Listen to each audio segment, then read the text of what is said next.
Bonjour à tous. Le bac 2020 sera-t-il un bac au rabais?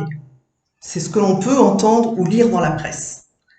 Alors je vous rassure, même si le bac 2020 est attribué sur la base du contrôle continu, il aura exactement la même valeur que les autres et il ouvrira les mêmes portes qu'aux autres générations.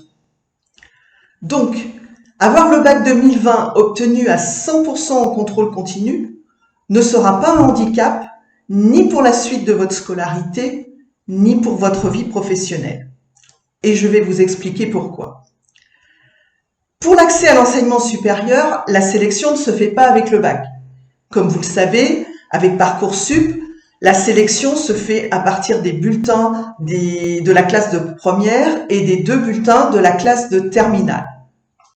Donc les notes du 3e trimestre et les notes du bac ne sont jamais prises en compte pour accéder à l'enseignement supérieur. Ce qui veut dire que le bac en contrôle continu ne change strictement rien du tout pour entrer dans le supérieur, que ce soit en classe préparatoire par exemple ou dans n'importe quelle autre formation sélective. Et une fois dans le supérieur, l'année du bac sera oubliée. Quand vous aurez décroché un diplôme comme un BTS, un DUT, une licence ou un master, c'est ce diplôme qui comptera. De même, si vous validez une classe préparatoire, vous passerez ensuite un concours d'entrée dans une école qui ne vous demandera pas en quelle année vous avez eu le bac. Donc les diplômes du supérieur éclipseront ceux du secondaire.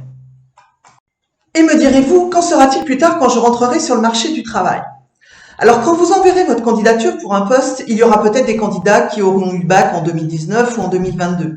Mais ce n'est pas le bac que le recruteur va regarder, mais plutôt votre parcours après le bac, c'est-à-dire l'université fréquentée, l'école, le classement de l'école, les stages en entreprise et plus tard votre expérience professionnelle. Si on regarde en arrière dans notre histoire et si on prend l'exemple de 1968, qui a été une année particulière, cette année-là, les épreuves écrites ont été remplacées par des oraux. Bon, il y a eu en 68 un taux de réussite au bac supérieur à l'année 67 et même aux années suivantes jusque dans les années 80. Mais pour autant, si on se base sur une étude de l'INED, l'Institut national d'études démographiques, et si l'on s'appuie sur les chiffres des diplômes obtenus et des carrières professionnelles de la génération 68, c'est-à-dire de ceux qui ont eu le bac en 68, les lauréats n'ont eu aucun mal à se faire embaucher ensuite et ont fait de belles carrières.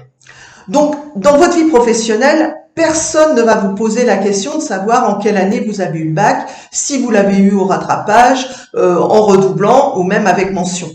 Donc, aucune inquiétude à avoir. Je dirais le bac 2020 aura la même valeur que les autres bacs. J'espère avoir répondu à votre question.